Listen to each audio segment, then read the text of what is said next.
அதாவது ஃபாஸ்ட் ஃபுட்டால நான் பாதிக்கப்பட்டேன்னு சொல்றது ஒரு விஷயத்த சொல்லலாம். நான் உடல் வந்து ரொம்ப ஒல்லியா இருந்தேன்.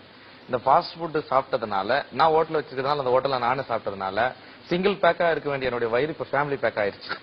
இதுதான் மிகப்பெரிய முதல் பாதிப்பு. ரெண்டாவது, மனசாட்சிக்கு விரோதம் இல்லாம சொல்லணும்னா, ஃபாஸ்ட் ஃபுட்டால நான் பாதிக்கப்பட்டேன்றதை விட பல பேரை பாதிப்புக்கு உள்ளாக்கனே நான் சொல்ல முடியும்.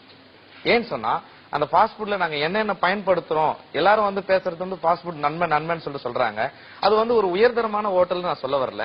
ஒரு தெருமுனைகள் இருக்கிற கடைகள்ல அது எப்படி தயாரிக்கிறாங்க, அதுல என்னென்ன பயன்படுத்துறாங்கன்றது நான் இன்னைக்கு சொல்லணும்ன்றதுனால சில பொருட்களை எடுத்து வந்திருக்கேன். இப்போ வந்து நம்ம எல்லாரும் சொன்னாங்க வந்து இதுல வந்து ஃபாஸ்ட் ஃபுட்ல சிக்கன் நம்ம 65 வாங்குறோங்க.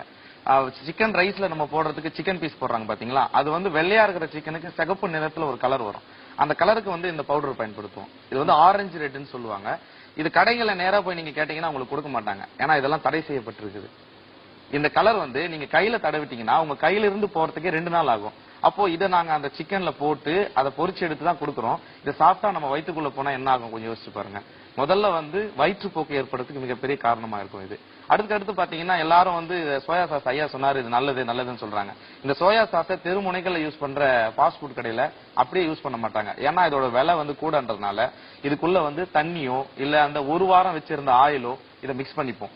அந்த ஃபாஸ்ட் ஃபுட்ல நாங்க அந்த கடாயில போட்டு எடுக்கும்போது சாதம் அதுல ஒட்டிக்க கூடாது அப்படின்றதுனால ஆயில் அதிகமா பயன்படுத்துவோம்.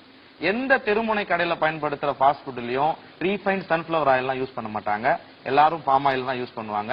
அந்த பாம் ஆயில் யூஸ் பண்ற அந்த பொரிச்சு எடுக்கிற கடாய் இருக்கு பாத்தீங்களா, ஒரு வாரம் ஆனா கூட அதை கழுவ மாட்டோம். ஏன்னு சொன்னா கழுவிட்டு அந்த ஆயில் போயிடுச்சுன்னா மறுபடியும் கேஸ் அதிகமா செலவாகும் அப்படின்றதுனால எல்லா கடைகளும் இப்படிதான் இருக்கும். இது வந்து ஒரு ஹோட்டல் வச்சிருந்ததுனால நான் இதை சொல்லாம இருக்க விரும்பல. ஏன்னா இருக்கிற உண்மையை நான் சொல்லிடுறேன். இதை உண்மையை வந்து ஃபாஸ்ட் ஃபுட் வந்து நல்லதுன்னு பேசுறாங்க பாத்தீங்களா, இவங்களுக்கு இந்த உண்மை தெரிஞ்சிச்சுன்னா இனிமே நிச்சயம் அவங்க சாப்பிட மாட்டாங்க. நான் அதை நம்புறேன். இதுக்கு அடுத்தது பாத்தீங்கன்னா இதுல ஒயிட் பெப்பர் பயன்படுத்துறோம். இந்த ஒயிட் பெப்பர்ல வந்து வர்றது எல்லாமே டூப்ளிகேட் தான். இதுக்குள்ள வந்து பாத்தீங்கன்னா அரிசி மாவு மிக்ஸ் பண்றாங்க.